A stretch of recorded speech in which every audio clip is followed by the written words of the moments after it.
Trouble dans la race. Faut-il s'étonner que des enfants d'immigrés, parvenus au pouvoir, mènent des politiques hostiles aux migrants, voire endossent des politiques nativistes? Ces trajectoires marquent les dérives d'un antiracisme libéral, inconséquent voire malfaisant. Joseph Confavreux pour Mediapart. Tous les regards ne seront pas tournés mardi 6 décembre, qu'on aurait pu s'y attendre, il y a moins d'un mois sur l'État américain de Géorgie, où le second tour destiné à départager le républicain trumpiste Herschel Walker et le démocrate Raphaël Warnock, tous deux afro-américains. Cette élection extrêmement serrée qui aurait pu faire basculer le Sénat des États-Unis, et ainsi tout un pan de la politique nationale, de la géopolitique mondiale, a perdu de son enjeu avec l'assurance des démocrates de conserver leur majorité à la Chambre haute, scellée par la réélection de la sénatrice démocrate du Nevada, Catherine Cortez Masto, face au républicain Adam Laxalt, le 12 novembre. Le cas d'Herschel Walker, qu'il l'emporte ou qu'il soit défait après avoir obtenu 48,5% des voix au premier tour, demeure toutefois instructif. La Géorgie était considérée comme un bastion du parti républicain, jusqu'à ce que Joe Biden gagne cet État, avec seulement quelques milliers de voix d'avance à la présidentielle 2020, puis que soit élu, pour la première fois, un démocrate afro-américain au poste de sénateur représentant la Géorgie à Washington. Pour lui arracher son mandat lors des midterms de novembre dernier, un autre afro-américain a été lancé dans l'arène par le parti républicain. Herschel Walker, un ancien joueur de football américain, censé capter une partie des voix de la communauté noire penchant traditionnellement pour les démocrates. L'homme n'en est pas à une incohérence ou une contradiction près, d'après le site The Daily Beast, qui a révélé les écarts entre sa vie privée, enfant hors mariage, financement de l'avortement d'une jeune femme en 2009, et son programme ultra-conservateur prônant l'interdiction de l'IVG, même en cas d'inceste ou de viol. On aurait pu aussi s'étonner qu'un descendant d'esclaves adhère aux vues de Donald Trump, c'est-à-dire d'une politique nativiste, et aille jusqu'à affirmer lors d'un entretien radio d'octobre 2020 que les Proud Boys, pendant la suprématie blanche, n'étaient pas un groupe raciste. L'adhésion de personnes racisées à des idéologies qui les infériorisent, qu'on y voit du mercenariat, un syndrome de Stockholm ou une dérive personnelle n'a rien d'inédit. Qu'on pense au personnage incarné par Samuel L. Jackson, Stephen, serviteur noir, aussi terrifiant que son maître esclavagiste dans le film Django Unchained, ou à Eldridge Cleaver, porte-parole des Black Panthers dans les années 1960, devenu réganien dans les années 1980. En outre, il n'y aurait a priori pas plus de raison de s'étonner de telles trajectoires, que de voir certaines femmes et hommes politiques issus des classes populaires prôner et appliquer, souvent au nom d'une idéologie galvaudée et détournée du mérite, des mesures sociales et économiques qui desservent leur monde d'origine. On pourrait même pousser le paradoxe en se réjouissant que le pigment de la peau ou le phénotype ne soit homothétique d'aucun engagement politique, au point qu'un candidat noir comme Herschel Walker puisse représenter un camp prenant des positions nativistes.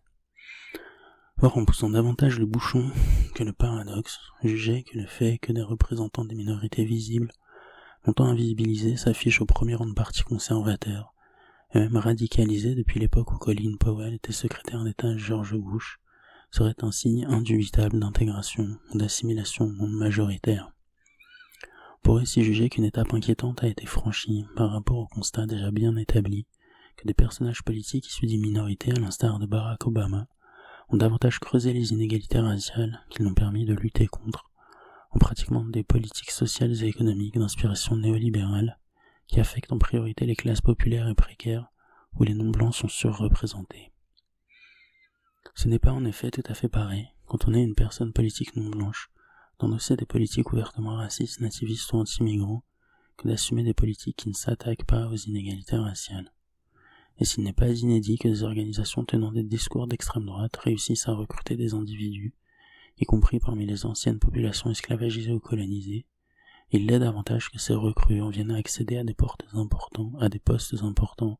pour y porter une parole et des mesures hostiles aux groupes ethniques dont ils sont issus.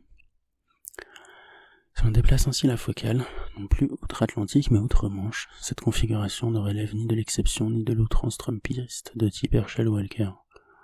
En Grande-Bretagne, Priti Patel, ministre de l'Intérieur de 2019 à 2022, fille de migrants du Gujarat passés par l'Ouganda, puis Suella Braverman, sa successeur, dans les gouvernements menés par Liz Truss, puis Rishi Sunak, issu d'une famille indienne immigrée dans les années 60 en Grande-Bretagne, à partir du Kenya et de l'île Maurice, tiennent des discours haineux vis-à-vis des migrants, proposent de les renvoyer collectivement au Rwanda et s'accommodent de dizaines de morts dans la Manche. L'écrivain essayiste Pankaj Mishra, dans une tribune récente au Guardian, disait son effroi d'entendre des personnes comme Priti Patel et Suella Braverman vouloir réaliser les rêves d'Enoch Powell, ancien ministre du Parti conservateur et auteur du discours dit des fleuves de sang. Ce dernier, en 1968, prenait une remigration qui aurait concerné notamment les parents de Priti Patel et de Suella Braverman si Powell avait accédé au poste de Premier ministre comme il était destiné à l'être. Pankaj Mishra s'étrangle en constatant que la promotion de Rishi Sunak, d'origine indienne de religion hindoue, au 10 Downing Street, permet au Parti conservateur britannique et aux racistes insolents de se présenter comme les pourvoyeurs de la diversité raciale. Sans vouloir faire sursignifier des trajectoires personnelles qui rappellent à quel point les derniers arrivés peuvent être tentés de fermer la porte derrière eux, à quel point les logiques de classe peuvent l'emporter sur les intérêts de race, et combien les longues histoires de la domination raciale sont susceptibles d'enrôler jusque dans des groupes qu'on penserait a priori étanches à l'hostilité ethnique, ces trajectoires peuvent nous interroger depuis un hexagone où de telles positions n'existent pas. Sans doute pour la raison principale que les élites politiques françaises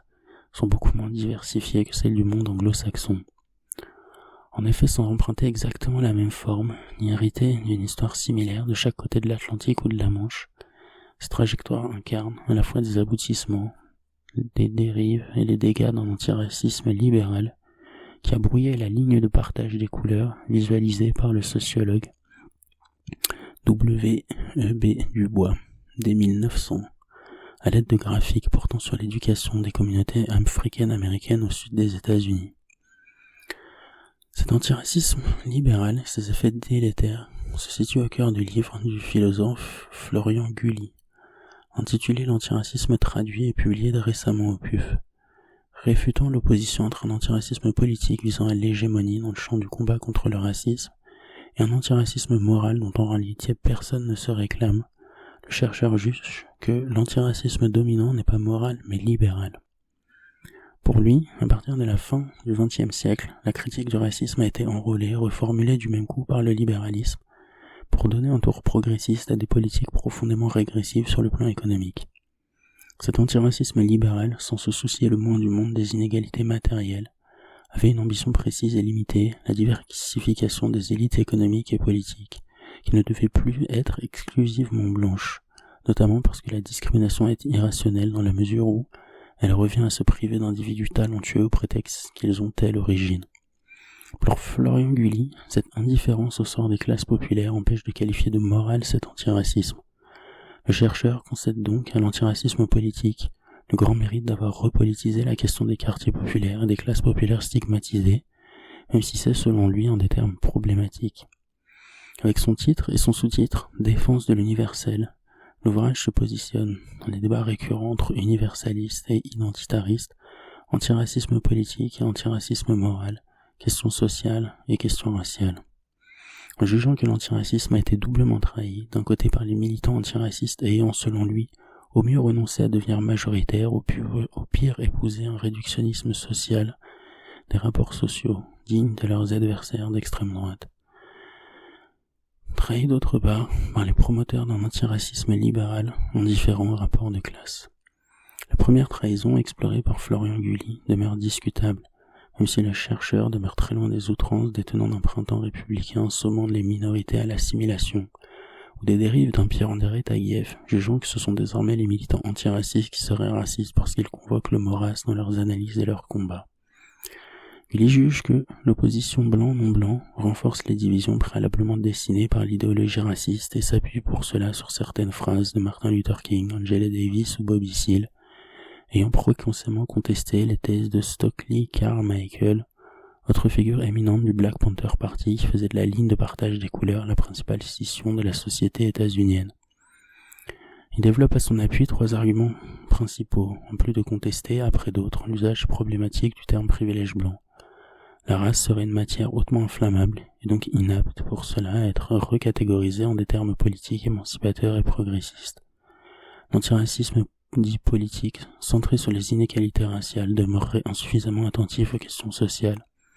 et l'extension du concept de racisme institutionnel ou systémique définirait une perspective politique minoritaire, voire un solo funèbre, en opposant une nation raciste à une minorité raciale. Dans ce cadre, la lutte contre le racisme ne pourrait alors être interprétée que comme la lutte d'une minorité contre la nation prise comme un tout, et non, comme chez Martin Luther King notamment, comme la lutte des meilleures traditions nationales contre celles qui les défigurent. Le raisonnement est souvent stimulant et peut servir de poil à gratter à certains discours issus de l'antiracisme politique, que ce soit autour des usages de la non-mixité, d'une certaine complaisance à l'égard de traditions inégalitaires, ou en ravivant la figure de Claudia Jones, militante communiste noire originaire des Antilles, qui fut la première à parler de triple oppression 50 ans avant Kimberlé Crenshaw et son article fondateur de la perspective intersectionnelle abondamment citée. Pour Florian Gully, l'oubli de cette figure serait lié au fait que l'option politique de Jones est incompatible avec celle développée par la politique intersectionnelle, parce que Claudia Jones n'envisageait pas le combat émancipateur à partir de la condition minoritaire. Elle s'adressait à la majorité du pays, aux travailleurs, sans oublier cependant les combats spécifiques des Noirs et des femmes noires en particulier. Mais le raisonnement finit par pécher néanmoins pour 3 raisons essentielles. D'abord, une priorité absolue donnée sans être toujours démontrée à la question sociale sur la question raciale, dans une perspective proche de celle de Gérard Noyel et Stéphane Beau, que Gully cite abondamment. Ensuite, une tendance insuffisamment retenue à caricaturer les positions de ses adversaires désignés pour mieux les combattre, comme lorsqu'il juge qu'il existe une proximité des deux antiracismes, à savoir celui centré sur l'idée de race et celui informé par une vision libérale et individualiste. Enfin, un refus de saisir pourquoi l'antiracisme dit politique met au centre l'idée de race en dépit du caractère inflammable de la notion, dont ces militants sont en réalité très conscients.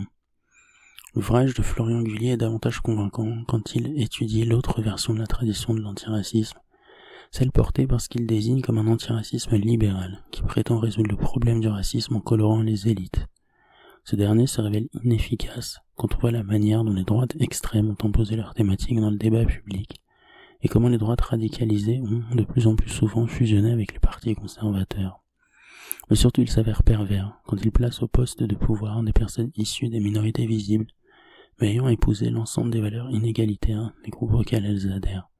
parce que les discours de rejet ethnique sont encore plus susceptibles de paraître acceptables lorsqu'ils sont formulés par des personnes elles-mêmes issues des groupes infériorisés.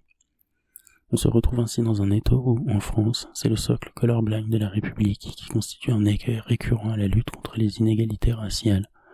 tandis que dans le monde anglo-saxon, souvent cité en contre-exemple, c'est désormais aussi la réalité colorful des élites politiques qui peut apparaître comme un obstacle à la perspective d'égalité raciale. Non seulement en laissant croire, comme du temps que de Barack Obama hier ou de Rishi Sunak aujourd'hui, que l'arrivée aux plus hautes fonctions des enfants d'immigrés serait le signe, ou au moins la promesse d'une amélioration matérielle des minorités ethniques, mais aussi en laissant la porte ouverte à la recatégorisation de discours haineux vis-à-vis des migrants et des minorités ethniques, dans la politique mainstream sous couvert de diversification de celles et ceux qui les portent.